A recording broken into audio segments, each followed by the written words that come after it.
आनंदलीलामय विग्रहाय हेमाभदिव्यच्छविसुन्दराय तस्मै महाप्रेमरसप्रदाय चैतन्यचन्द्राय नमो नमस्ते। नित्यानन्दम् अहं वन्दे कर्णेलम्बितकुण्डलं चैतन्याग्रजरूपेण पवित्रीकृतभूतलं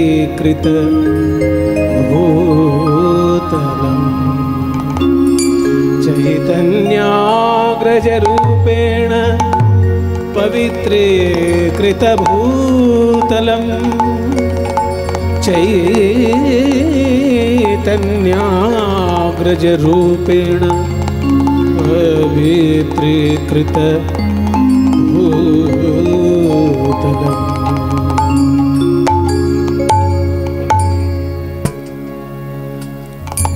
जय निताई। समवेत सकल भक्तबृंदेर चरणे आमार कोटि कोटि दंडवत प्रणाम। এই আশ্রম অধ্যক্ষ মহাশয়ের চরণে আমার দণ্ডবত প্রণাম এবং জগৎগুরু শ্রী চৈতন্যের অভিন্ন তনু প্রভু নিত্যানন্দের শ্রীচরণে আমার ভুলুণ্ঠিত প্রণাম। আজকে আমরা সকলেই এখানে এসেছি তাঁর চরণে প্রণাম জানাতে। চৈতন্য মহাপ্রভুর থেকে অনেক বছর আগে তিনি এই ধরাধামে এসেছেন। 12 বছর আগে তিনি এই ধরাধামে এসেছেন। কিন্তু চৈতন্য মহাপ্রভুর ভাবধারার প্রচার প্রসার, বিশেষ করে বাংলার ঘরে ঘরে তার ভাবধারার প্রতিষ্ঠা, এ ব্যাপারে প্রভু নিত্যানন্দের আজীবন যে সংগ্রাম, সে সংগ্রামের কথা আজকে আমরা অনেকেই ভুলে গেছি। আপনারা দেখুন, কিছু বৈষ্ণব ভক্ত ছাড়া প্রভু নিত্যানন্দের জন্মদিন কি সাধারণত পালন করা হয়? সাধারণত করা হয় না। কিন্তু প্রভু নিত্যানন্দের এই যে জন্মদিন তার জন্মস্থানে পালিত হচ্ছে, এটা যে আমাদের কাছে কত বড় একটা প্রাপ্তি। আজকে চাণক্যের যদি জন্মদিন হয়, চাণক্যের জন্মস্থানে গিয়ে পালন করতে পারবেন না, কারণ চাণক্যের যেখানে জন্ম সেখানে এখন সবাই মুসলমান, শুধু কিছু মসজিদ আর কিছু নামাজ অনুরাগী ভক্ত মানুষ পাবেন। চাণক্যের নাম ঠিকানা সেখানে পাবেন না। অথচ চাণক্যের নীতিশাস্ত্র অনুসারে শত শত বছর ভারতবর্ষে শাসন হয়েছে, কিন্তু তার জন্মস্থানে যদি আপনি একটা প্রদীপ জ্বালাতে যান, এক থাপ্পড় খাবেন। আমাদের পরম সৌভাগ্য যে আজকে আমরা প্রভু নিত্যানন্দের শ্রী জন্মস্থানে প্রণাম করতে আসার সুযোগ পেয়েছি। এটা কত বড় একটা প্রাপ্তি আমাদের। কখনো কখনো চক্রান্তের সুর কিন্তু সুরে ভেসে আসে, যেমন গৌরাঙ্গ মহাপ্রভুর জন্মস্থান নিয়ে একটা বিতর্ক তৈরি হয়েছে বৈষ্ণব জগতে, সেইভাবে যেন নিত্যানন্দ প্রভুর জন্মস্থান নিয়ে কোনো বিতর্ক তৈরি না হয়, এই জন্য সমস্ত সম্প্রদায়ের বৈষ্ণবের শ্রীচরণে আমার ব্যাকুল প্রার্থনা। মঠ মন্দির নিশ্চয়ই করব আমরা সবাই, বিভিন্ন সম্প্রদায়ের লোক নিতাই চাঁদের চরণে প্রণাম করতে আসবেন। বৈষ্ণব কেন, অবৈষ্ণবও আসবেন, কারণ প্রভু নিত্যানন্দ শুধুমাত্র বৈষ্ণবের প্রভু তা নয়, তিনি অবৈষ্ণবেরও প্রভু। তিনি যে শুধু আস্তিকের প্রভু তা নয়, তিনি নাস্তিকেরও প্রভু। যেমন কোনো বাবা মা, তার যদি 4টে ছেলে হয়, একটা ছেলে নাস্তিক, একটা ছেলে আস্তিক, একটা ছেলে হাফ আস্তিক, কিছুটা মানে কিছুটা মানে না, এরকম যদি হয়। কিন্তু বাবা মাতা তো তিনজনেরই, যে নাস্তিক তারও বাবা মা যিনি, যে আস্তিক সেই ভাইয়েরও বাবা মা তিনি, যিনি অর্ধ নাস্তিক তারও বাবা মা তিনি। তেমনি জগৎগুরু নিত্যানন্দ যেহেতু আমাদের জগৎগুরু, তিনি আমাদের বাবা মার জায়গায়। কাজে যিনি ঈশ্বর মানেন তারও প্রভু নিত্যানন্দ, যিনি ঈশ্বর মানেন না তারও প্রভু নিত্যানন্দ। সেই জন্য তার যে জন্মস্থানের বিশুদ্ধতা এখানে রক্ষা হয়েছে, এটা কিন্তু বিরাট বড় একটা পাওনা আমাদের কাছে। সেটা যেন আমরা সযত্নে সেই পাওনাটাকে রক্ষা করতে পারি। সকলের কাছে আমার সেই বিনীত প্রার্থনা। প্রতি বছর আপনারা আসবেন, নিতাই চাঁদের চরণে প্রণাম জানাবেন। আমিও চেষ্টা করব যাতে তার চরণে অন্তত প্রণাম করতে আসার সৌভাগ্যটা আমার হয়। এটা তো ভাগ্য ছাড়া হয় না, সৌভাগ্য ছাড়া হবে না। নিতাই চাঁদ আমাদের কি দিলেন সেই সম্পর্কে দু একটি কথা বলেই আমি আমার লীলা কীর্তনে প্রবেশ করব। গৌরাঙ্গ মহাপ্রভুর সান্নিধ্য যারা পেয়েছেন তাদের মধ্যে অনেকে কিন্তু আঘাতও পেয়েছেন, কিন্তু নিত্যানন্দের সান্নিধ্য যারা পেয়েছেন তাদের মধ্যে কেউ আঘাত পেয়েছেন এইরকম কিন্তু ইতিহাস অন্তত শোনা যায় না। কারা গৌরাঙ্গ মহাপ্রভুর সান্নিধ্য পেয়ে আঘাত পেয়েছেন সেরকম আমি একটা লিস্ট ধরিয়ে দিতে পারি। লিস্টের মধ্যে 1 নম্বরে নাম থাকবে ছোট হরিদাস। ছোট হরিদাস, আপনারা হরিদাস নাম শুনেছেন, যিনি 3 লক্ষ নাম জপ করতেন, তাকে বলা হয় বড় হরিদাস। তিনি ছাড়াও দ্বিজ হরিদাস বলে আরেকজন ছিলেন, তিনি ছাড়াও ছোট হরিদাস বলে একজন ছিলেন। তিনি একবার মহাপ্রভুর উদ্দেশ্যে ভিক্ষা করতে গিয়ে এক বিধবা রমণীর কাছ থেকে ভিক্ষা এনেছিলেন। এটা আমাদের মতন সাধারণ লোকের কাছে খুব সামান্য একটা ঘটনা, যে মহাপ্রভুর সেবার জন্য ভিক্ষা করতে গেছে, তো ভিক্ষাটা তো যার তার কাছ থেকেই আনতে পারে। ভিক্ষার সময় তো বেছে দেওয়া নেই যে অমুকের কাছে ভিক্ষা চলবে, অমুকের কাছে ভিক্ষা চলবে না। তাহলে বিধবা একজন রমণীর কাছ থেকে তিনি ভিক্ষা এনেছিলেন। সেই অপরাধে মহাপ্রভু ছেলেটির মুখ দর্শন করলেন না কোনোদিন। যে তুমি একজন বিধবা রমণী বলতে এখানে ইঙ্গিতটা একটু অন্যদিকে আছে। আপনারা যারা বিধবা মা আছেন এখানে দয়া করে আমাকে ক্ষমা করবেন। বিধবা মাত্রেই কিন্তু এখানে অবজ্ঞা করা হচ্ছে তা কিন্তু নয়। যে বিধবার কাছ থেকে অন্ন ভিক্ষা করে আনা হয়েছিল তিনি ছিলেন যুবতী ধরনের, বৃদ্ধা বিধবা নয়। 1 নম্বর, মহাপ্রভুর জন্য ভিক্ষা করতে হবে কোন একজন ব্রাহ্মণের ঘর থেকে। এটা ছিল তখনকার দিনের আইন, যে সন্ন্যাসীর ভিক্ষা ব্রাহ্মণের ঘরে হবে। কেন? ব্রাহ্মণ বড় জাত বলে নয়, আর কেউ প্রতিদিন ঈশ্বরের ধ্যান প্রণাম না করুক, ব্রাহ্মণ করবেই। এই জন্য অন্য জাতির লোকেরা যদি ঈশ্বরের ধ্যান প্রণাম নাও করে, অতটা কড়াকড়ি ছিল না সমাজে, কিন্তু ব্রাহ্মণ ত্রিসন্ধ্যা আহ্নিক করতে বাধ্য, এটা তার নিয়মাবলীর মধ্যে প্রথম কথা। কাজে যেহেতু 3 সন্ধ্যা সে ঈশ্বরের উপাসনা করছে, তার কাছ থেকে আনা অন্নটার মধ্যে ঈশ্বরের ভক্তি মেশানো থাকবে। সেই জন্য সেই অন্নতে মহাপ্রভুর ভোগ হবে। এটা ছিল তখনকার দিনের সন্ন্যাসীদের জন্য ইন জেনারেল একটা কড়াকড়ির নিয়ম। সেটা কিছু করার ছিল না, সমাজটাই ওই রকম ভাবে তৈরি ছিল তখন। তারপরে ব্রাহ্মণের কাছ থেকে না এনে তিনি এনেছেন একজন বিধবা রমণীর কাছ থেকে, যে বিধবা যুবতী। যুবতী বিধবার কাছ থেকে আনার ক্ষেত্রে 2টো ভয় আছে। 1 নম্বর, যদি কোনোদিন কেউ আঙুল তোলে যে চৈতন্য মহাপ্রভু একদম যুবক সন্ন্যাসী, আর একজন যুবতী বিধবার কাছ থেকে ভিক্ষা আনছে, তাহলে কি তলে তলে কিছু চলছে নাকি? কারণ শয়তান লোকের তো অভাব নেই পৃথিবীতে। শয়তান লোক সারা জীবনই ছিল, এখনো আছে।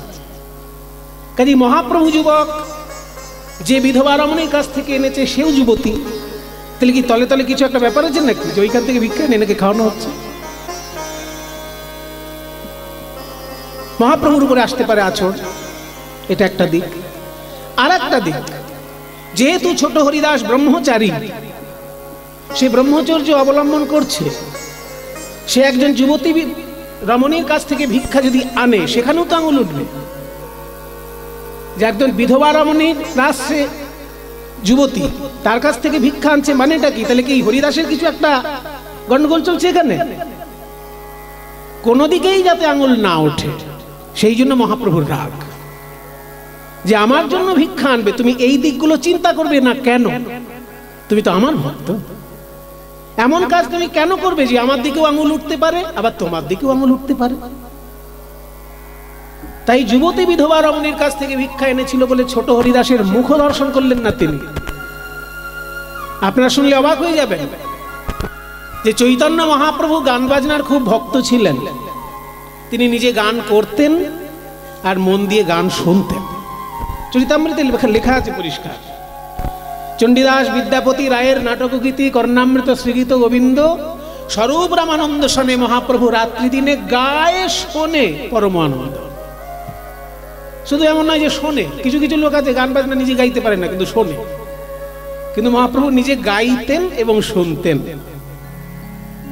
কি শুনতেন? চণ্ডীদাসের পদ, বিদ্যাপতির পদ, জয়দেবের পদ, রামানন্দ রায়ের নাটকের গান, আর কৃষ্ণ কর্ণামৃত মানে বিল্লমঙ্গল ঠাকুরের লেখা শ্রীকৃষ্ণ কর্ণামৃত। মধুরম মধুরম বপুরস্য বিভো মধুরম মধুরম বদনম মধুরম মধুরম বপুরস্য বিভো মধুরম মধুরম বদনম মধুগন্ধি মৃদু স্মিতমেতদহো। এই নিতাই জন্মস্থান মন্দিরের বাইরেই একটা ছোট্ট টেবিলের উপর গ্রন্থ বিক্রি হচ্ছিল সারাদিন। জানি না কালকে বিক্রি হবে কিনা, ওইখানে কিন্তু আমি দেখেছি গ্রন্থটা আছে, শ্রীকৃষ্ণ কর্ণামৃত আছে ওইখানে, এরকম মোটা বই। তাতে কৃষ্ণ কর্ণামৃতের সব শ্লোক আছে, 3 জন গোস্বামীপাদের টিকা রয়েছে, তার মধ্যে কৃষ্ণদাস কবিরাজেরও টিকা আছে। যে কৃষ্ণদাস কবিরাজ চৈতন্য চরিতামৃতের জন্য সকলের কাছে বিখ্যাত, তিনি এই কর্ণামৃতের টিকা লিখেছেন, সেটাও ওখানে আছে। আবার বাংলা পদাবলীতে তার অনুবাদ করেছিলেন যদুনন্দন, সেটাও আছে ওখানে। আমরা জানি না, বিষয়গুলো আমরা জানি না বলে খোঁজ খবর নিতে পারি না। মহাপ্রভু ভালোবাসতেন এই গান, যে গানটা আমি শোনাচ্ছি, সংস্কৃত শ্লোক, দক্ষিণ ভারতের ভক্ত বিল্লমঙ্গলের লেখা। মধুরাং মধুরাং বাপুরস্য বিভো মধুরাং মধুরাং বদনং মধুরম মধুগন্ধি মৃদু স্মিতমেতদহ। মধুগন্ধি মৃদু স্মিতমেতদহ মধুগন্ধি মৃদু স্মিতমেতদহ মধুগন্ধি মৃদু স্মিতমেতদহ মধুগন্ধি মৃদু স্মিতমেতদহ মধুরং মধুরং মধুরং মধুরং মধুরং মধুরং মধুরং মধুরং মধুরং বপুরস্য বিভো মধুরং মধুরং বদনং মধুরং মধুগন্ধি মৃদু স্মিতমেতদহ মধুগন্ধি মৃদু স্মিতমেতদহ মধুরং মধুরং মধুরং মধুরং মধুরং মধুরং মধুরং মধুরং। সংস্কৃত গান গেয়ে গেলাম, কেউ বুঝলো না, ওই জন্য মানেটা একটুখানি বলে দিই। মধুরং মধুরং বপুরস্য বিভো, তার মানে আমার প্রভুর শ্রী অঙ্গটি মধুর মধুর, দুবার মধুর বলা হলো। শ্রীকৃষ্ণের শ্রী অঙ্গ মধুর মধুর, দুবার মধুর কেন বলা হলো? বলছে যার নামেই এত মধু যে মানুষকে ঘরের সুখ ছাড়িয়ে পথে নামিয়ে আনে, তার শ্রী অঙ্গ তাহলে কত মধুর। এই যে আপনারা কৃষ্ণ নামের টানে ঘরের সুখ ছেড়ে পথে নেমে আসেন, তাহলে যার নামে এত মধু যে ঘরের সুখ ভুলে গিয়ে মানুষ পথে পথে ঘুরে বেড়ায়, সেই শ্রীকৃষ্ণের অঙ্গের ক্ষেত্রে কি একবার মধুর বললে হবে? ওই জন্য দুবার মধুর। মধুরং মধুরং বপু, বপু মানে দেহ, অস্য বিভো এই প্রভুর। তারপর বলা হলো বদনটি তাহলে দুবার মধুর বললেও হবে না, তিনবার মধুর বলতে হবে। মধুরং মধুরং বদনং মধুরং। বদন শব্দটির আগে দুবার মধু বলা হলো, পরে আরেকবার মধুর বলা। শ্রী অঙ্গের মধ্যে সব থেকে ভালো জায়গাটা তো বদন, কারণ বদনের মধ্যে নয়ন আছে, বদনের মধ্যে অধর আছে, বদনের মধ্যে আরো অনেক কিছু আছে, বাঁশির সুর আছে। তাহলে বদনটার ক্ষেত্রে দুবার মধুর বলেও আশা মিটছে না, ওই জন্য তিনবার মধুরং। দুবার আগে বলছে, একবার বদনটার পরে বলছে। মধুরং মধুরং বদনং মধুরং। তারপর আবার বললো বদনের মধ্যে আরো বেশি মিষ্টি জায়গা হচ্ছে অধর, কারণ ওখানে হাসি আছে, ওখানে অধর অমৃত আছে, তার সঙ্গে বংশী গানামৃত আছে। তিন রকমের অমৃত একটা জায়গায়। গোবিন্দের অধরটায়, অধর মানে নিচের ঠোঁট, অধর মানে নিচের ঠোঁট, ওষ্ঠ মানে উপরের ঠোঁট। তাহলে গোবিন্দের অধরে তিনটে জিনিস পাওয়া যাচ্ছে, হাসি অমৃত, বাঁশির অমৃত এবং অধরা অমৃত, চুম্বক। এই তিন রকমের অমৃত যেখানে পাওয়া যাচ্ছে সেটা তো একবার বললে হবে না, ওই জন্য সেখানে চারবার মধুর বলা হলো। মধু গ্রন্থি মৃদু স্মিতম এতদহ, মানে মধু গন্ধযুক্ত এত সুন্দর স্মিত, স্মিত মানে মুচকি হাসি। গোবিন্দের এই মুচকি হাসিটা এত মধুর যে সেখানে চারবার মধুর বলছি, মধুরং মধুরং মধুরং মধুরং। এই এত সুন্দর শ্লোকটি লিখেছেন কৃষ্ণকর্ণামৃত গ্রন্থে বিল্লমঙ্গল ঠাকুর। তাই মহাপ্রভু এইসব গাইতেন এবং শুনতেন। আর গানের গলা খুব ভালো ছিল ওই ছোট হরিদাসের, একদম মধু ঝরা গলা। কিন্তু তার একটাই অপরাধ, সে মহাপ্রভুর সেবার জন্য অন্ন ভিক্ষা করে এনেছে একজন যুবতী বিধবার কাছ থেকে। কেন আনবে? সে কেন ভেবে দেখবে না যে এখানে আঙুল তুলতে পারে সমাজের লোক? তার নিজের দিকেও আঙুল উঠতে পারে, মহাপ্রভুর উপরেও আঙুল উঠতে পারে। তাই মহাপ্রভু ছেলেটির মুখ দর্শন বন্ধ করে দিলেন। ছোট হরিদাস স্বরূপ দামোদরের চরণ ধরে কাঁদছে, রামানন্দের চরণ ধরে কাঁদছে, সার্বভৌম ভট্টাচার্যের চরণ ধরে কাঁদছে, যারা যারা মহাপ্রভুর আশেপাশে থাকেন সকলের চরণ ধরে কাঁদছেন যে একবার আমার সঙ্গে দেখা করার ব্যবস্থা করুন। মহাপ্রভু কঠোর, না মুখ দেখবো না বলেছি যখন, আমি আর দেখবো না। শেষে ছেলেটি কি করলো জানেন? মনের দুঃখে প্রয়াগে চলে গেল। প্রয়াগে গিয়ে গঙ্গা যমুনা সরস্বতী তিনটে নদীর যে মিলনস্থল, সেই জায়গাটাকে বলে ত্রিবেণী সঙ্গম। এখন যমুনা নদী আছে, গঙ্গা আছে, কিন্তু সরস্বতীটা দেখতে পাওয়া যায় না, ওটা যমুনার সঙ্গে মিশে বইছে বলে বলা হয়। কাজে গঙ্গা যমুনা সরস্বতীর যে মিলনস্থল সেটা হচ্ছে ত্রিবেণী প্রয়াগ। ওইখানে প্রাণত্যাগ করলো হরিদাস। শুনেছে ওইখানে প্রাণত্যাগ করলে মুক্তি ঘটে যায়, তারা জন্ম হয় না। এইটা শুনে সে ওইখানে প্রাণত্যাগ করলো। কেন না, যে দেহ মহাপ্রভু দেখতে চাইছেন না সেই দেহ যেন পৃথিবীতে আর না জন্মায়। এই মনের দুঃখে সে প্রয়াগে গিয়ে ডুবে গিয়ে আত্মহত্যা করলো জলের মধ্যে। কিছুদিন পরে পুরীধামে হঠাৎ বাতাসে ভেসে আসছে ছোট হরিদাসের কণ্ঠস্বর। কাউকে দেখা যাচ্ছে না, অথচ গান হচ্ছে। সবাই চমকে উঠছে গান শুনে। চেনা কণ্ঠ, কিন্তু তাকে তো দেখা যাচ্ছে না। কেউ কেউ কানাঘুষো শুনে ফেলেছে যে হরিদাস মারা গেছে প্রয়াগে। একদিন মহাপ্রভুর কানে কথাটা তুললো কেউ একজন। স্বরূপ দামোদর বলছে যে একটা কণ্ঠস্বর শোনা যাচ্ছে আশেপাশে, ছোট হরিদাসের মতো লাগছে। তার কি হয়েছে, ব্যাপারটা কি হয়েছে? শুনেছি ও নাকি আত্মহত্যা করেছে।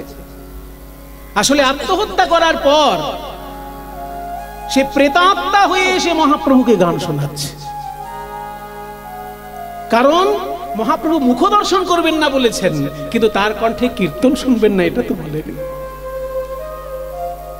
কি ভক্তি চিন্তা করুন মহাপ্রভুর পার্শ্বদের। মহাপ্রভু বলছেন মুখ দর্শন করবো না, তাহলে প্রেত হয়ে গেলে তার তো মুখ দেখা যাবে না, সে তো বাতাসের সঙ্গে মিশে যাবে। সেই জন্য প্রেতাত্মা হয়ে দেহ ত্যাগ করে দেহহীন হয়ে সে এসে গান শোনাচ্ছে। একদিনকে স্বরূপ দামোদর বলল, নিমাই তুমি মুখ দর্শন করনি বলে শুনেছি ছোট হরিদাস নাকি আত্মহত্যা করেছে প্রয়াগে। মহাপ্রভু এতখানি কঠোরতা অবলম্বন করলেন, তখনও তিনি বলছেন যে স্বকর্ম ফলভুক পুমান, মানুষ যা কর্ম করবে সে তার ফল পাবে। তখনও মহাপ্রভু বলছেন, নরম হচ্ছেন না, বলছে মানুষ যা কর্ম করবে সে তার ফল পাবে। দুঃখ করে বললেন না যে ছোট হরিদাস যদি 10 বছর পরে আসতো আমি তার মুখটা দেখতাম, বললেন না। তিনি কিন্তু বললেন মানুষকে নিজে কর্মফল ভোগ করতে হবে। তাহলে দেখা গেল যে সমাজ সংস্কারের নিয়ম রক্ষার জন্য ভক্তি জগতের যাতে প্রবঞ্চনা প্রতারণা প্রবেশ না করে সেই জন্য তিনি কঠোর দৃষ্টি দিয়েছিলেন।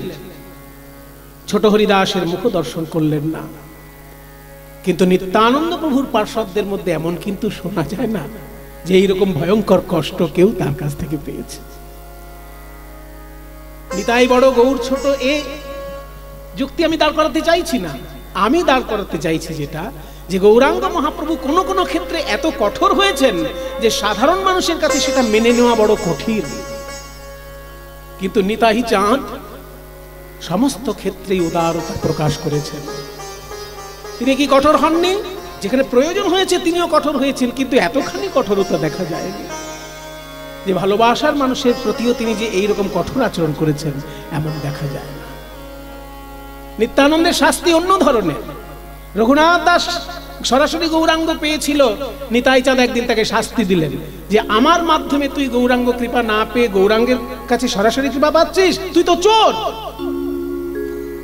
গৌর আমার সম্পদ, আমি যাকে দেব সে পাবে, তুই আমার কাছে না এসে, আমি এইখানে বাস করছি খড়দহে, পানিহাটি খড়দহ এই এলাকায় তখন নিত্যানন্দ প্রভু থাকতেন, আমি এখানে থাকছি আর তুই সপ্তগ্রামের ছেলে, একবার এসে আমার সঙ্গে দেখা করতে পারিস না? সপ্তগ্রাম থেকে পানিহাটি খড়দহ কতটুকু? একটা নৌকা করলেই চলে আসা যায় 1 ঘন্টার মধ্যে। তোকে আমি শাস্তি দেব। কি শাস্তি দেবেন প্রভু? এই যে যত বৈষ্ণব এখানে এসেছেন, শত শত হাজার হাজার বৈষ্ণব এসেছেন, তুই সকলকে চিড়ে দই সন্দেশ প্রসাদ খাওয়াবো, সকলকে প্রসাদ পাওয়াবি। তাহলে দেখুন, এর থেকে বড় আনন্দের শাস্তি আর হয়? মহাপ্রভুর শাস্তি কি হলো? মুখ দর্শন করবো না, করবো না মানে করবোই না। আর নিতাই চাঁদের শাস্তি কি হলো? যে তোর বাবার জমিদারি টাকা আছে আর এখানে দেখ গরিব বৈষ্ণব খেতে পাচ্ছে না, ওই জমিদারির টাকা নিয়ে আয়, এই গরিব বৈষ্ণবদের মুখে প্রসাদ তুলে দে। সেদিনকে রঘুনাথ দাস গোস্বামী ওই জমিদারির হাজার হাজার টাকা খরচা করে বিরাট বড় দধি চিড়ার উৎসব করেছিলেন। এখনো সেই দধি চিড়ার উৎসব হচ্ছে গঙ্গার ধারে পানিহাটিতে। নিত্যানন্দ প্রভুর শাস্তি এই ধরনের, আত্মহত্যা করার মতন শাস্তি নয়। কিন্তু গৌরাঙ্গ মহাপ্রভুর শাস্তিতে আমরা দেখলাম আত্মহত্যা করতে হবে। তাই আমাদের বড় ভাগ্য যে আমরা নিতাই চাঁদের চরণে প্রণাম করতে আসতে পারছি। সবাই মিলে একবার প্রাণ ভরে বলুন, নিতাই চাঁদ কি, নিতাই চাঁদ কি, নিতাই চাঁদ কি।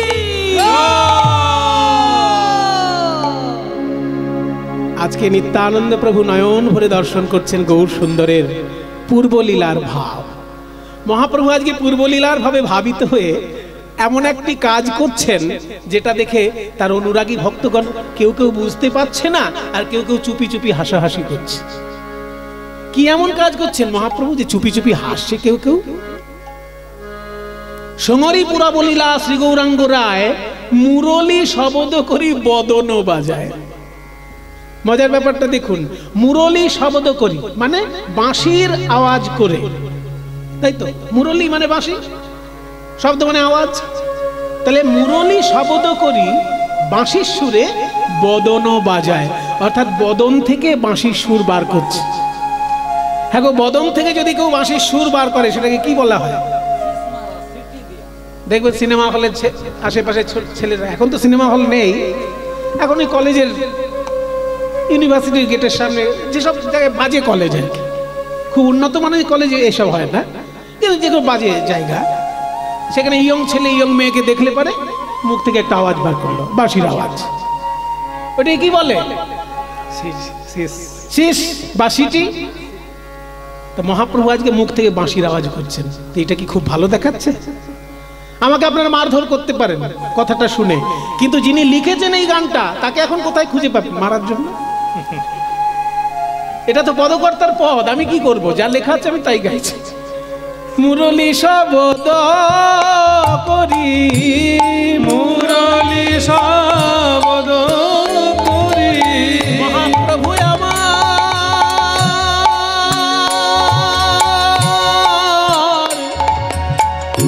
প্রভু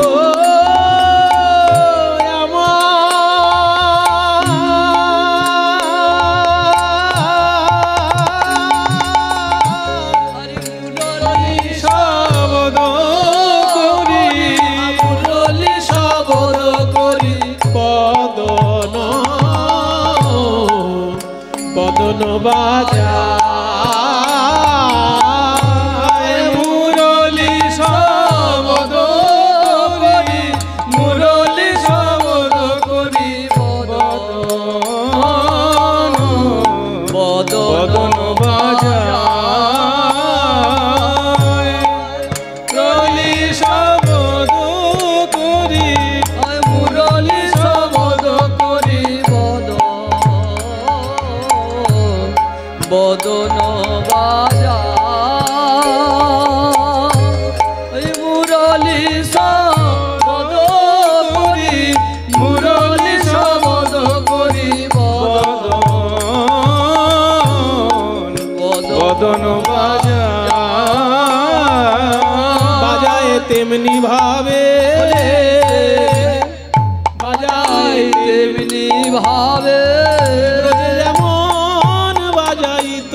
তেমনি ভাবে ব্রজে যেমন বাজাইতো, তেমনি ভাবে যেমন বাজাইতো মধুর পঞ্চম সুরে, ব্রজে যেমন বাজাইতো মধুর পঞ্চম সুরে, ব্রজে যেমন বাজাইতো মধুর পঞ্চম সুরে, ব্রজে যেমন বাজাইতো মধুর পঞ্চম সুরে, ব্রজে যেমন বাজাইতো মধুর পঞ্চম সুরে, ব্রজে যেমন বাজাইতো মধুর পঞ্চম সুরে, এমনি ভাবে মুরলী শব্দ করি, মুরলী শব্দ করি, বদন বাজায়, মুরলী শব্দ করি, মুরলী শব্দ করি,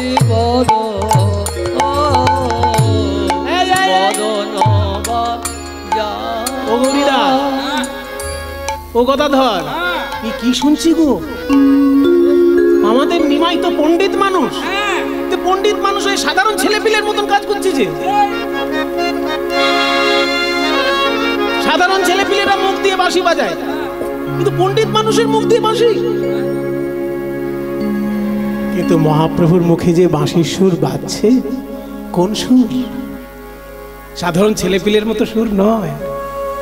ভজ শ্রীকৃষ্ণ, কহ শ্রীকৃষ্ণ, কহ শ্রীকৃষ্ণের নাম রে, ভজ শ্রীকৃষ্ণ, কহ শ্রীকৃষ্ণ, লহ শ্রীকৃষ্ণের নাম রে, ভজ শ্রীকৃষ্ণ, শ্রীকৃষ্ণ, লহ শ্রীকৃষ্ণের নাম রে, ভজ শ্রীকৃষ্ণ, লহ শ্রীকৃষ্ণ, লহ শ্রীকৃষ্ণের নাম রে, জনা শ্রীকৃষ্ণ ভজে, সে হয় আমার প্রাণ রে, যে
গদাধর পণ্ডিত অবাক হয়ে গেলেন বাঁশি শুনে। আমার তো মনে হচ্ছে পূর্বজন্মে বোধহয় এই সুর আমি শুনেছি। এমন সুর তো পৃথিবীতে কারোর দ্বারা বাজানো সম্ভব নয়। কে বাজাচ্ছে গো? আমাদের নিমাই। হ্যাঁ, ও তো মুখ দিয়ে কি সুন্দর কীর্তনের সুর তৈরি করে। ও তো কঠিন কঠিন সংস্কৃত শ্লোককে জলের মতো বুঝিয়ে দেয়, আবার তার মুখ থেকে এত সুন্দর বাঁশির সুর। শুনিয়া মুরলি, শুনিয়া মুরলি, শুনিয়া মুরলি ধ্বনি গদাধর, প্রিয় গদাধর আইলো। শুনিয়া শুনিয়া মুরলি রব গদা, গদাধর আইলো।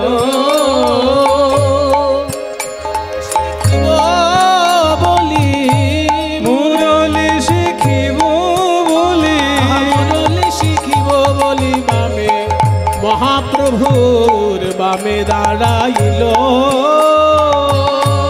মুরলি শিখিব বলি, মুরলি শিখিব বলি বামে, বামে দাঁড়াইল। শিখায়ে দাও হে, আমায় শিখায়ে দাও হে, প্রাণের গৌর হরি শিখায়ে দাও হে, ওহে প্রাণের গৌর হরি শিখায়ে দাও হে। কেমন করে বাজাও বাঁশি দাও হে, কেমন করে বাজাও বাজাবাসি শিখায়ে দাও হে, কেমন করে বাজাও বাঁশি। ওহে প্রাণের গৌর শশী, কেমন করে বাজাও বাসি, ওহে প্রাণের গৌর শশী, কেমন করে বাজাও বাসি, ওহে প্রাণের গৌর শশী, কেমন করে বাজাও বাসি, ওহে প্রাণের গৌর শশী। কেমন গৌর হে, গৌর হে, গৌর হে, গৌর হে, গৌর হে, গৌর হে, গৌর হে। গদাধর এসে বলছে, নিমাই, পণ্ডিত মানুষ হয়ে তুমি এত সুন্দর বাঁশির সুর কি করে করলে? খালি মুখে বাঁশি না নিয়ে আমাকে একটু শিখিয়ে দাও নিমাই। গৌর সুন্দর বলছেন, গদাধর, বাঁশি শিখবো বললেই কি বাঁশি শেখানো যায়? শেখার আগে আদব কায়দা শিখতে হয়। এই যে মনে করুন আপনাকে যদি কেউ বলে, কৃষ্ণদা আপনার ভালো নাম? আহা, কৃষ্ণ গোপাল মুখোপাধ্যায়। তাহলে আপনার বাজনা শুনে আমি খুব খুশি হয়েছি, দয়া করে আমাকে একটু খোল বাজনা শিখিয়ে দেবেন? বললেই শিখিয়ে দেবে নাকি? মনে করুন যে ছেলেটা জীবনে ধুতি পরতে জানে না, সেই ছোটবেলা থেকে বড়বেলা পর্যন্ত শুধু জিন্সের প্যান্ট পরেছে, জীবনে ধুতি পরেনি, আর একটা টি শার্ট পরে মাথায় একটা টুপি দিয়ে চোখে কালো চশমা দিয়ে এসে কৃষ্ণদাকে বলছে, দাদা আপনার খোল বাজানোটা, ঢোল বাজানোটা খুব সুন্দর হয়েছে, আমাকে একটু শিখিয়ে দিন না, দারুণ ঢোল বাজাচ্ছে না। তখন কৃষ্ণদা কি বলবে? আগে ঢোল না বলে খোল বলতে শেখো, বলবে না? কিন্তু শব্দটাই জানো না, এটা ঢোল নয়। ঢোল কবি গানে বাজে, সেটা বাংলার ঢোল। আর একটা ঢোল আছে উত্তর ভারতে হিন্দি ভজনে বাজে, সেটা উত্তর ভারতীয় ঢোল। আগে ঢোল কাকে বলে, খোল কাকে বলে, তবলা কাকে বলে আগে শেখো, জানো আগে। তারপরে এই জিন্সের প্যান্ট পরে যদি খোল বাজাও, ভক্ত সমাজ হাসাহাসি করবে তোমাকে নিয়ে। আগে ধুতি পরা শেখো। জীবনে প্রথম ধুতি পরে যদি খোল নিয়ে নাচানাচি করতে যাও, ধুতির কাঁচা টাচা খুলে একাকার হয়ে যাবে আসলে। হ্যাঁ, পায়ে ধুতি আটকে পড়ে যাবে। সেই জন্য আগে ধুতি পরা শেখো, তারপরে মুখে বোল বলা শেখো, তাই না? ধোকেটা ধেরে কেটা দাঁড়িয়ে ধরে কেটা তা কেটা ধরে কেটা দাঁড়িয়ে ধরে কেটা, এগুলো বলতে আমাদের জীবের জীবের তবে বলা শেখো, ধুতি পাঞ্জাবি পরা শেখো, তবে তো তোমাকে খোল শেখাবো। আগেই খোল শিখতে আসবে, শিখিয়ে দেবো। তাহলে আমি কি করব নিমাই? এই বাঁশি মুখ থেকে বাজাতে গেলে আমাকে কি কি করতে হবে? আগে দাঁড়াতে শেখো, আগে দাঁড়াতে শেখো, দাঁড়াতে শেখো, আগে দাঁড়াতে শেখো, মঠামে দাঁড়াতে শেখো। ওগো ত্রিভঙ্গ বঙ্কিম ঠামে দাঁড়াতে শেখো। ত্রিভঙ্গ দাঁড়াও দাঁড়াও, কি বললে শব্দগুলো বোঝা যাচ্ছে না। কি ভঙ্গ টঙ্গ কি সব বলছে? ত্রিভঙ্গ। ও ত্রিভঙ্গ। বঙ্কিম? হ্যাঁ। ও বঙ্কিম মানে বাঁকা। ত্রিভঙ্গ মানে তিনটে জায়গা ভাঙা। ভাঙা নয়, বাঁকা। বাঁকা। ঠ্যাং ভাঙা, হাত ভাঙা হলে সে কি করে বাঁশি বাজাবে? ওখানে ভাঙা মানে তিন জায়গায় ভাঙা নয়, তিন জায়গায় বাঁকা। দেখো শোনো, ভালো করে বুঝে না, বাঁশি বাজাতে গেলে কোথাও তোমাকে হেলান দিয়ে দাঁড়াতে হবে। যেমন শ্রীকৃষ্ণ কদম গাছে হেলান দিয়ে দাঁড়াতেন। তো কদম গাছে কেন হেলান দিতেন? তার কি কোমরে জোর নেই? সেজন্য নয়, হেলান দিলে পরে শরীরের ভার আর নিজেকে বহন করতে হয় না, পুরো বুকের ভিতরের বাতাসটা বাঁশিতে দিয়ে মন দিয়ে বাঁশি বাজানো যায়। বুঝতে পেরেছ? ওই জন্য গোবিন্দ গাছে হেলান দিয়ে বাঁশি বাজায়। তাহলে তোমাকে হেলান দিতে গেলে তিন জায়গায় বাঁকা করতে হবে। প্রথমে চরণ বাঁকা, এক, তারপর কোমর বাঁকা, এক, তারপর ঘাড় বাঁকা, এক, এইবার বাঁশি। তিনটে জায়গায় বাঁকা করে তুমি হেলান দেবার মতো আগে শেখো। শরীরের ভার গাছের উপর দিয়ে দাও, মন খুলে বাঁশি বাজাও। আগে দাঁড়াতে শেখো, আগে দাঁড়াতে শেখো। ত্রিভঙ্গ বঙ্কিম ঠামে দাঁড়াতে শেখো। ওগো ত্রিভঙ্গ বঙ্কিম ঠামে দাঁড়াতে শেখো। বুঝলাম বুঝলাম। আর একটা কি? তারপর চাইতে শেখো। চাইতে শেখো। কার কাছে কি চাইবো? মানে না না, কারোর কাছে কিছু চাইতে হবে না, চোখে, চোখ দিয়ে তাকাতে শেখো। কিভাবে তাকাতে হয় সেটা শিখতে হবে। আগে তাকাতে শেখো, আগে তাকাতে শেখো। আর নয়নে মৃদু হেসে তাকাতে শেখো। আর নয়নে মৃদু হেসে তাকাতে শেখো। আর নয়নে মৃদু হেসে তাকাতে শেখো। আর নয়নে মৃদু হেসে, আর নয়নে, আর নয়নে মৃদু হেসে।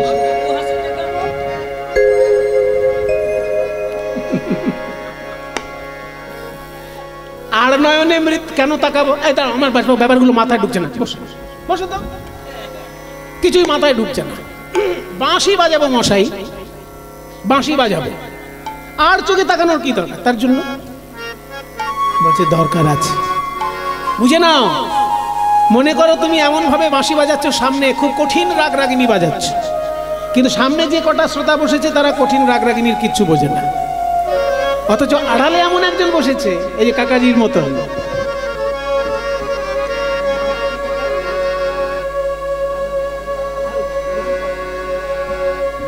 আমাদের শ্রদ্ধেয় হারু কাকু কত বছর ধরে যে কীর্তনের সেবা করছেন, হারমোনিয়াম বাজিয়ে গান গেয়ে, মানে আমাদের আগের প্রজন্মের সঙ্গে উনি বাজিয়েছেন। এখন আমাকে খুব ছোট থেকে দেখছেন গান গাইতে। হ্যাঁ, খুব সুন্দর বাজাচ্ছে, দেখুন কি সুন্দর হারমোনিয়াম বাজাচ্ছে। একটু দাও গো, সাউন্ড দাও।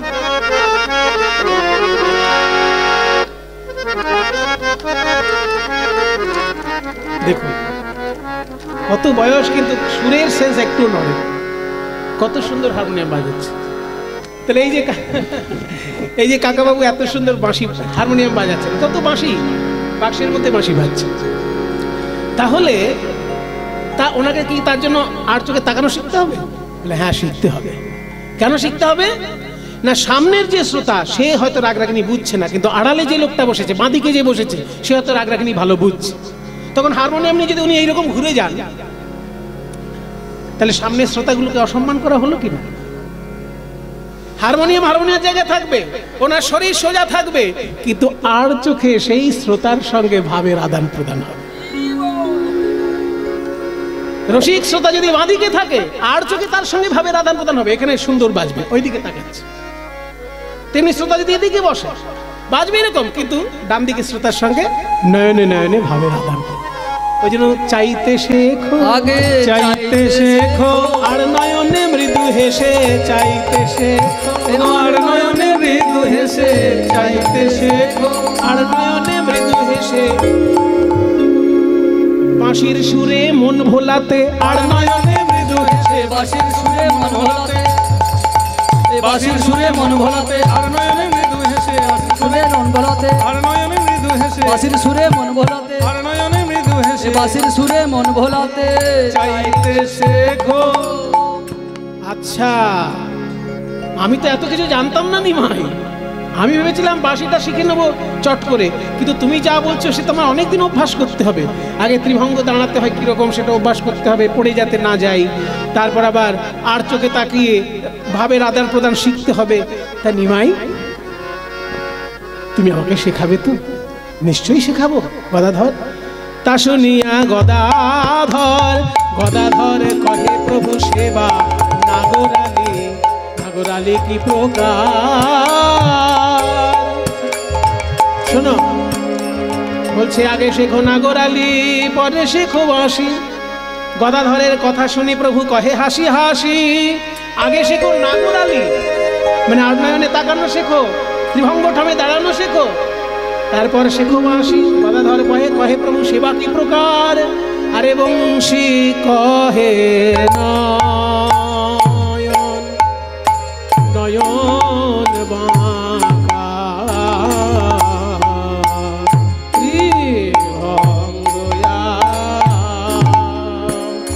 ত্রিভঙ্গয়াকার রে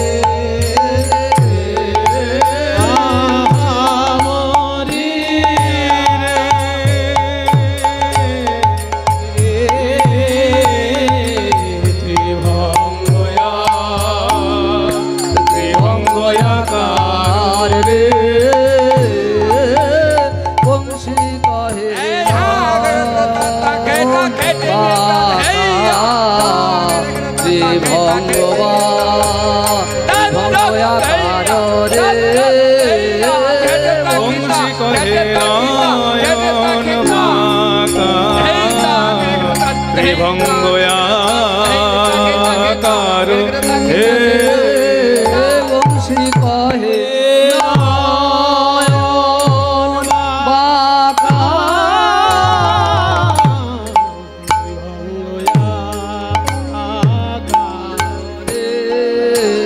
বংশী কহে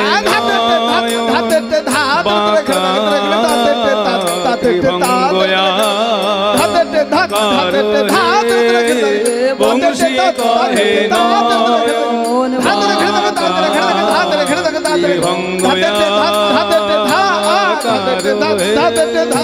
বংশী কহে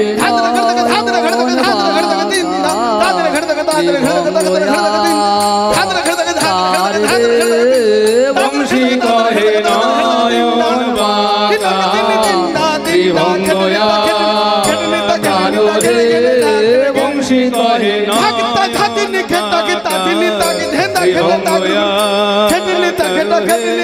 বংশী কহে নয়ন ত্রিভঙ্গয়াকার হে বংশী কহে বংশী কহে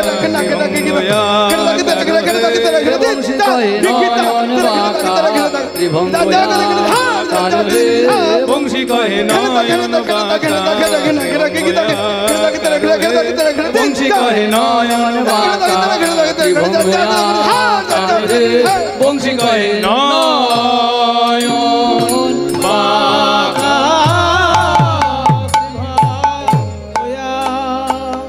আকার রে বংশী কহে নয়ন বাঁকা ত্রিভঙ্গয়াকার রে বংশী কহে নয়ন বাঁকা ত্রিভঙ্গয়াকার রে বংশী কহে নয়ন বাঁকা ত্রিভঙ্গয়াকার রে বংশী কহে নয়ন বাঁকা ত্রিভঙ্গয়াকার রে বংশী কহে নয়ন বাঁকা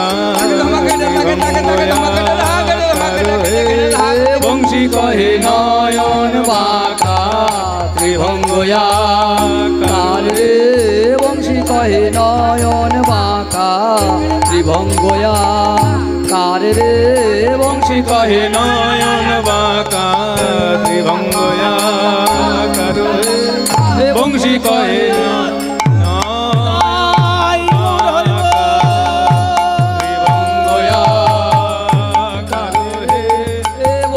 কহে নয়ন বাঁকা ত্রিভঙ্গয়া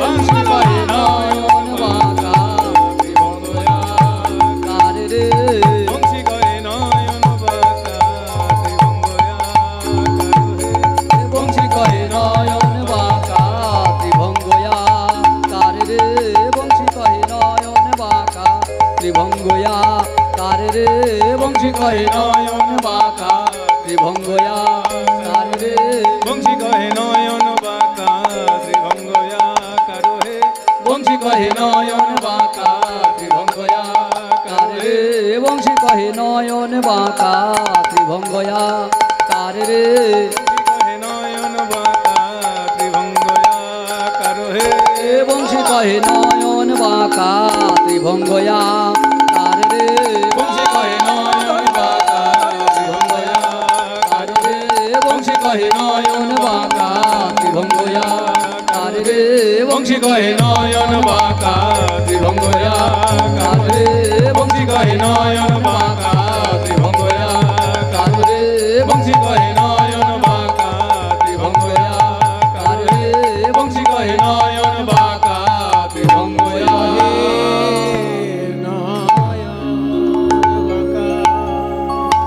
জয় নিতাই। তাহলে আমরা কি শুনলাম মহাপ্রভুর বর্ণনায়? যে মহাপ্রভু মুখ দিয়ে বাঁশির সুর বার করছেন আর গদাধর তাই শিখতে এসেছে। ঠিক ব্যাপারটা আপনারা বৃন্দাবনে একবার চিন্তা করুন। গৌরাঙ্গ মহাপ্রভু হচ্ছেন শ্রীকৃষ্ণ আর গদাধর হচ্ছেন শ্রীমতী রাধারানী। শ্রীকৃষ্ণের বাঁশি শুনে রাধারানী তার কাছে বাঁশি শিখতে আসবেন। এই প্রসঙ্গটিকে বলা হয় বংশী শিক্ষা। চলো আমরা বৃন্দাবনে গিয়ে সেই বংশী শিক্ষা, কেমন করে রাধারানী বাঁশি শিখলেন গোবিন্দের কাছে, সেটা আমরা শ্রবণ করব। একবার চল রে আমার মন যমুনা কিনারে শ্রীধাম বৃন্দাবন। একবার চল রে আমার মন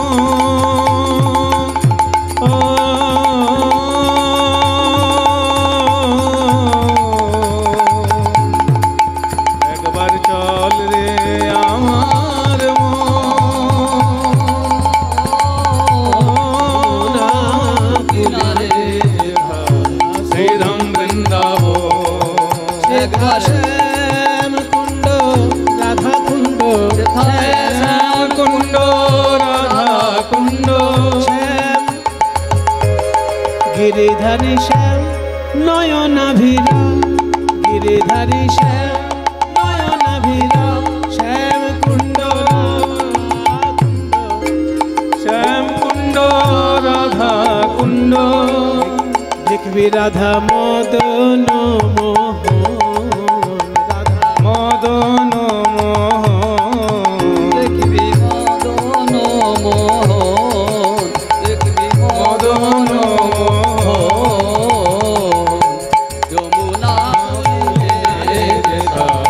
শ্রীধাম বৃন্দাবন একবার চল রে আমার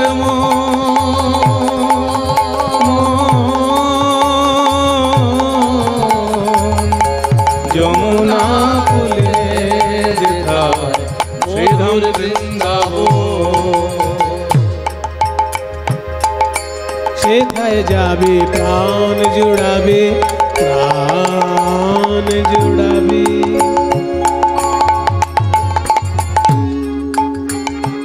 রাধা শ্যামে দেখতে পাবি সেথায় গেলে প্রাণ জুড়াবি রাধা শ্যামে দেখতে পাবি তলায় দাঁড়াইয়ে আছে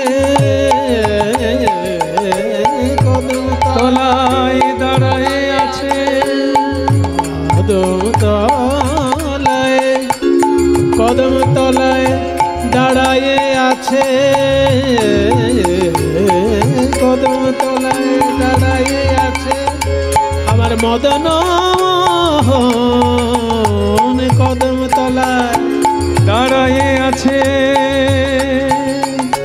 মদন মোহন। আর চল রে আমার মন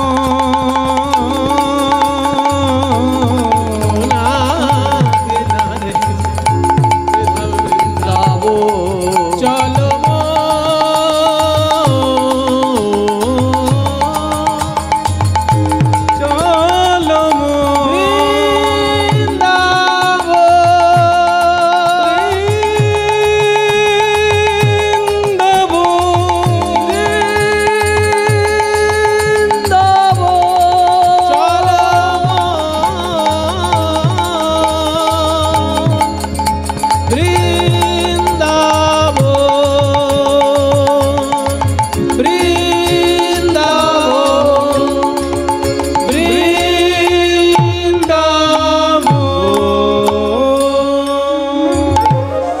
সবাই বলো বৃন্দাবন ধাম কি জয়, রাধা রানী কি জয়, নিতাই চাঁদ কি জয়, গোস্বামী বৃন্দ কি জয়, শ্রী জীব শরণ দাস মহারাজ কি জয়, আশ্রমের অধ্যক্ষ শ্রী নরোত্তম দাস মহাশয় কি জয়, নিজ নিজ শ্রী গুরু মহারাজ কি জয়। মধুময় শ্রীধাম বৃন্দাবন। খুব রাগ হয়েছে আজকে রাধারানীর।